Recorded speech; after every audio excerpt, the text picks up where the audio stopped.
এগুলো এখনো আছে। আপনারা যারা মিডিয়ায় আছেন আপনারা তো দেখেছেন এই দেয়ালে দেয়ালে লেখাগুলো এখনো আছে, স্বাধীনতা এবং সংস্কারও আনবো।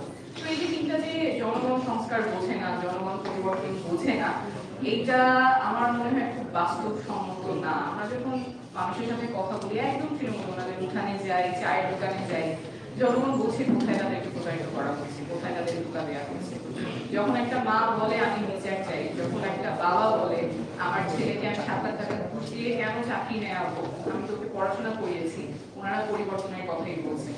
যেই নেক্সাসের মাধ্যমে পাওয়ার, বিজনেস এবং বিউরোক্রেসি, অর্থাৎ যারা ক্ষমতায় থাকেন, রাজনীতিবিদরা যারা ক্ষমতায় থাকেন, যারা ব্যবসায়ী আছে, যারা আত্মসর আছেন, সেই নেক্সাস মিলে যে আমাদের একটা অসম সমাজ তৈরি করা হয়েছে, একটা দারিদ্রের মধ্যে আমাদেরকে ফেলা হয়েছে এবং আমাদের যত সুযোগ সুবিধা নাগরিক হিসেবে পাওয়ার কথা সেই জায়গাটা থেকে যে বঞ্চিত করা হয়েছে, এটা মানুষ বোঝে।